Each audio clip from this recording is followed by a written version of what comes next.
Chapter-13. Dillon hoped his mother would have gone to bed before they arrived back at the lodge, so he could have some time to figure out how to tell her about Julian. But it was not to be. As soon as they opened the front door, they found her and Jack on the couch watching a Christmas movie. "How was dinner?" his mother asked as they approached. "Dinner was good," Kaitlyn said. She squeezed Dillon's hand. "We can talk more about it in a minute, but I need to get this little man to bed real quick." "Aw, Mom, can't I finish the movie?" "No, we'll finish it tomorrow. Dillon and I need to talk to Margie." Jack sighed, but he rose from the couch and followed Kaitlyn to her room. Dillon waited until they were out of the room before sitting next to his mother. "Why do I have the feeling I'm not going to like this?" his mother asked. Dillon took a deep breath. "I went to see Dan today. He ran the name Julian Davis through the database, but he doesn't exist. Julian used a fake social, Mom." "So who is he?" "We don't know yet. Dan picked him up and took him in. They'll run his fingerprints through the system and let us know if anything shows up. Also, the police will probably come in the next few days with a warrant for his room." His mother's eyes widened. "Oh, dear. I was hoping to keep this from the guests if at all possible." "I'll talk to Dan. Maybe he can just have a few people in plain clothes come in to gather what they need. His room is in the caretaker apartment, isn't it?" The lodge had a small attached building that held an apartment for the groundskeeper. Because that position was year-round, it was a benefit offered to keep him or her from having to drive every day. "Yes, I suppose that does help. They could enter from the back that way." Dillon took her hand. "I'm really sorry, Mom. I wish I could have been wrong." "Me too, but I'm more glad that no one was hurt. I shudder to think about how long he was here and what he could have done to me or the other guests." "Yeah, we got lucky. Unfortunately, I can't say the same for my truck. He slashed all my tires." Her hand flew to her mouth. "Oh, no. I'll help pay for the damage." "It's fine, Mom. My more immediate concern is getting you a new groundskeeper. I will help out until that time, but it certainly isn't my specialty." "I'm sure it will be fine. I just wish your father were still here." "Me too, Mom. Me too." Kaitlyn woke the next morning relieved and sad. She was glad Julian had been taken care of and wouldn't be around, but she was sad that they'd be leaving today as well. It had been nice to get away from work for a bit and return to a simpler time. However, it was time to return to work, and she was sure her father would want to come around soon and celebrate Christmas with Jack. Plus, she had so much to tell Melody. Jack roused as she finished dressing. "You ready for breakfast, kiddo?" He rubbed his eyes and stretched. "Do we have to go home today?" "Yeah, I'm afraid so, but we can come back." "All right. I guess I do miss my room and my stuffed animals." Kaitlyn bit back a smile. Oh, to be 5 again. After Jack dressed, they headed downstairs where the sweet smell of sugar and cinnamon greeted them. Kaitlyn could almost feel her stomach growing. She would have to get back into her gym routine when she returned home. Her pants were fitting just a little too snugly lately. Margie stood at the island, icing an enormous pan of cinnamon rolls. "Well, good morning. I thought since you guys would be leaving today, you could use some hearty cinnamon rolls for the drive back." "Yay! I love cinnamon rolls," Jack said. "Mama never makes them." "Mama rarely has time, as she's usually herding you out the door to get you to the nanny and myself to work on time." Still, Kaitlyn made a mental note to try and cook breakfast more often. While she often cooked for herself, it was easier to snag a Pop-Tart or a frozen waffle for Jack and let him eat it on the way. "I thought I smelled cinnamon rolls," Dillon said as he entered the room. "Thanks, Mom." He planted a kiss on Margie's cheek and flashed a wink at Kaitlyn before grabbing a mug to fill with coffee. Kaitlyn grabbed one as well and filled a glass of milk for Jack. Then they took their seats around the table. They had just finished breakfast when the chime announced someone entering the front door.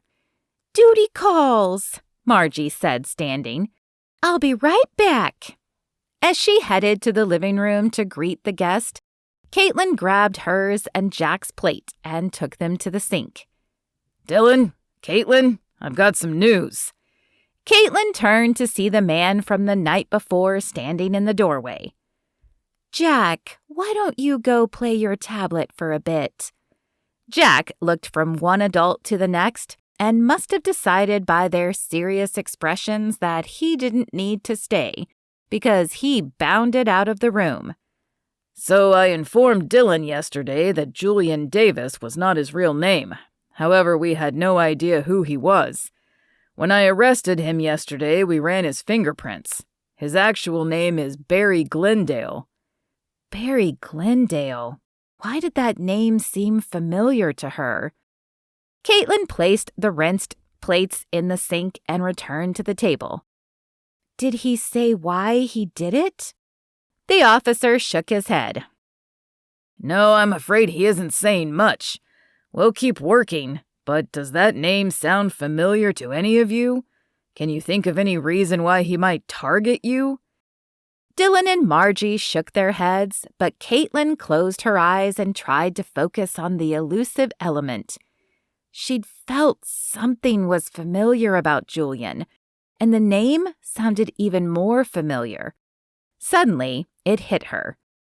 "Dillon, do you have an old yearbook around here?" "A yearbook? I don't know." He looked to Margie. "Did we keep any of them?" "I kept all of them. You never know when you might want to look through them again. They're in the sunroom in one of the boxes." Kaitlyn groaned inwardly. None of those boxes were labeled. However, she had gone through most of them looking for the Christmas decorations, so at least the job would be shorter now. "You think this is someone we went to school with?" Dillon asked. Maybe. There was something in the way Barry, looked at me that seemed familiar. And the name? I just feel like I've heard it before. I think he might have even been in our class, but I want to be sure before we send this nice officer on a goose chase. "Dan, you can call me Dan," the officer said. "Why don't you two go look and I'll get Dan some breakfast?" Margie said, as she scooped out a few rolls and placed them on a plate. Kaitlyn paused for just a moment as the look Margie had flashed Dan registered in her brain. Was Margie interested in this man? She'd have to follow up later. "Come on, Dillon." She grabbed his hand and pulled him down the hall to the sunroom. "Okay, I've already gone through all those boxes." She pointed to the first 3 rows.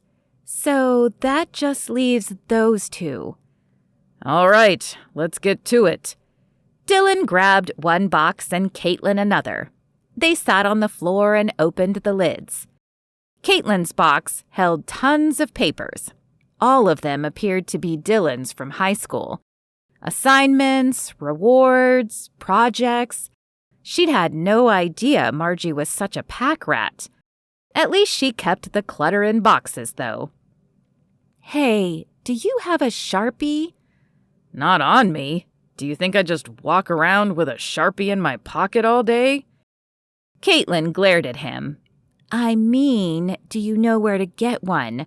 We could label these boxes before we put them back up so we don't have to do this again." Dillon smiled. "Oh, Well, you should be more particular with your words. However, I think that is a great idea, milady. I shall go and fetch you a Sharpie immediately." Kaitlyn rolled her eyes as he left the room, but she had missed his silly sense of humor. She continued rifling through the papers, just to make sure she hadn't missed anything. Nothing felt stiff enough to be a yearbook, but at the bottom of the pile her fingers touched something odd. She grabbed it and pulled it out, smiling as she recognized it. It was a note, folded like a tiny letter. She and Dillon used to pass them back and forth in the hall when they didn't have class together. While cell phones had existed back then, most plans charged per text sent, so they couldn't communicate through their phones often. Kaitlyn hadn't minded. This way had always seemed more personal anyway. She unfolded the note and read the faded scribble. "Dillon, how is your day going? Geometry is killing me today. When am I ever going to need to write a proof as a decorator? Oh man, Fred Jones just threw a pencil and got it stuck in the ceiling. Miss Bailey is mad. I better wrap this up. Can't wait till lunch to see you. Kaitlyn." "Here is your Sharpie per your request." Dillon bowed and held the marker out to her. "What do you have there?" "An old note I wrote you." She held it out to him. "Do you remember when we used to drop these in each other's lockers or hand them off in the hallway?" Dillon chuckled. "I do. Man, am I glad we don't have to do that anymore." "I don't know. I kind of miss it. Though I guess it wouldn't be practical now." A silence fell as Kaitlyn realized she wouldn't see Dillon every day when she returned home. As if reading her mind, Dillon stepped forward and grabbed her hand. "Don't worry, we'll figure something out. It's only 90 minutes. "Yeah, I just realized I was going to miss seeing you every day." "Me too." He squeezed her hand and bent down to plant a kiss on her lips. "Now, let's get back to work before my mother proposes to Dan." Kaitlyn gasped. "You saw that too?" "Yeah, I shouldn't be surprised. In fact, I'm a little more surprised they haven't gotten together sooner. Dan was always a good friend to my father, and he and Mother seem to get along as well. It only makes sense." "And you're okay if they do?" Dillon shrugged. "I'm nearly 30. My mom can date whoever she likes. I miss my dad, but I'd rather she not be alone. And at least someone like Dan might keep her from hiring someone like Barry again."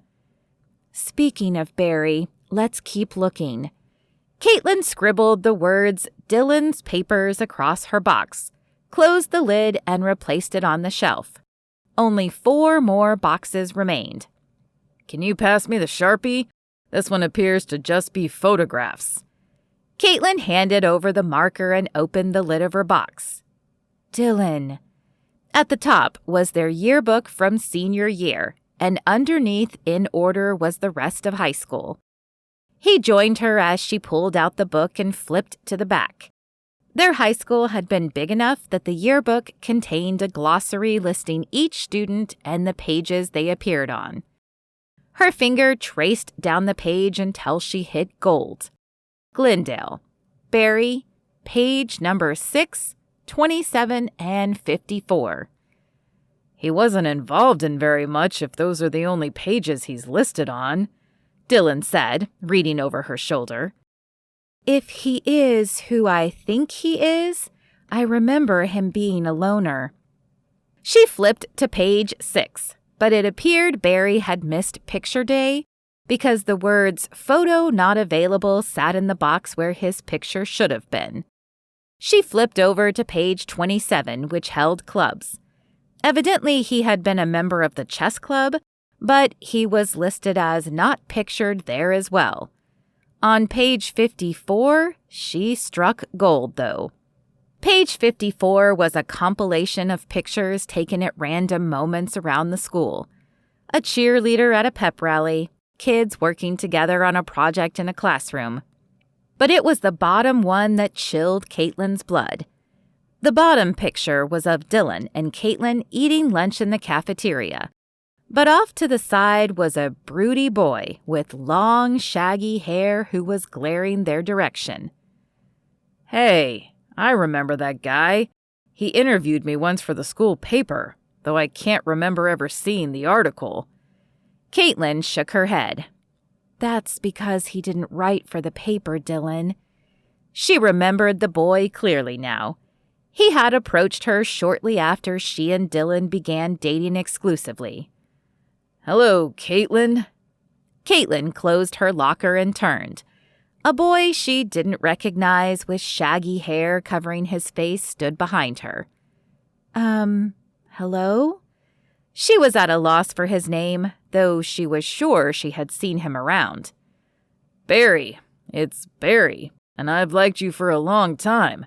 I was hoping maybe you'd go to prom with me. Oh, that's very nice of you, Barry, but I already have a date. Dillon hadn't officially asked her, but she assumed since they were going steady that they would be attending prom together. Barry stiffened and clenched his hands into fists. With Dillon Fields? His voice was no longer the shy, quiet voice he had first used, but a cold, emotionless, and flat tone. Well, he is my boyfriend. Kaitlyn glanced to the left and right. Though Barry hadn't threatened her, she wanted to make sure people were around in case he escalated. Dillon Fields is nothing. Mark my words. One day I will have everything he does and more. That's great. I hope you find what you're looking for. I have to run now, but it was nice to meet you, Barry. Kaitlyn hurried off before Barry could say anything else to her. He asked me to prom once. I forgot all about it because you asked me to prom the same night. He told me then that one day he would have everything you did and more. Dillon stared at her as if he didn't understand. Then his eyes widened. You think he was trying to become me? It makes sense. He probably kept tabs on the lodge after you left, and when a position opened, he swooped in. Dillon shuddered. That should make me feel better, knowing the why, but knowing he was watching me for so long is creepy. Especially since I didn't even know it. Come on, let's go show Dan. Dan and his mother were engaged in some deep conversation when they entered the kitchen. Like guilty teenagers, they jumped apart. Did you find something? Dan asked. We did. Kaitlyn handed the yearbook over. I don't know how we didn't notice this picture when we got our yearbook. I remembered him asking me to prom, and when I declined, he told me he would have everything Dillon did one day. We think he was trying to become me, or at least take over as your son, Dillon said. The words felt like rocks on his tongue as he spoke them. How could he not have known this boy was watching him? Had he been that focused on himself? That answer was obvious. Of course he had. His self-absorption had been the reason he left Kaitlyn. Even back then, he had believed his goals were more important than hers. I can't believe I fell for him, Margie said. Her hands shook as she gripped her mug. His mother wasn't much of a coffee drinker, so Dillon assumed it was tea. Dan's hand covered hers. It's not your fault. He was very charming, and his documentation appeared real. Only someone used to seeing forgeries would have spotted it. I wonder why he chose Dillon, though. Kaitlyn squeezed Dillon's hand and offered him a smile. It could be as simple as the fact that he was well known. His family owned this lodge, which people knew about. He was a star football player, and he was too self-absorbed to notice. Dillon finished for him. I wasn't going to say that. Maybe not, but it's true. I barely even came home for Dad's funeral because it interfered with my project. We all get caught up in life, son. No one is blaming you for this, But if it helps you reevaluate your life, consider that a blessing. He turned to Dillon's mother. Some of us go too long before doing that, and then realize what all we've missed that we could have had. Am I missing something? His mother's face turned pink. I never told you before because I didn't want you to think something was going on. I loved your father very much, but I met him after I lost the man I thought I was going to marry. Dan and I were high school sweethearts, but we both wanted different things after school. Dan went to the academy, and I stayed here to help my family with the lodge. I met your father shortly after that when he moved to town. We dated, fell in love, and were married. Dan took over the story. A few years later, I realized I loved Margie and returned to Keystone, only to find her happily married. I wanted no part of breaking up their marriage, and your father was such a good man that we actually became friends. When he died, I stayed away because I still had feelings for Margie, and I didn't want to act improperly. I figured when she was ready, she would seek me out, or perhaps God would throw us together again. I'm sorry, Kaitlyn spoke up.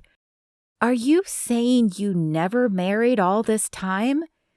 Dan shook his head and smiled. I knew Margie was the woman for me. No one would ever compare, and it wouldn't have been fair to any other woman. That is so romantic. Romantic was not the word that came to Dillon's mind. Crazy. Unheard of? Unsettling, maybe? Anyway, my point to that story is that we all make mistakes.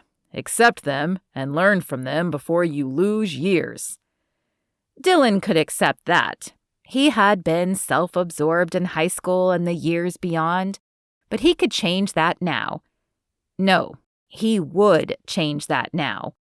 With God's help and Kaitlyn by his side, he would become a better man. The man she needed as a husband and Jack needed as a father.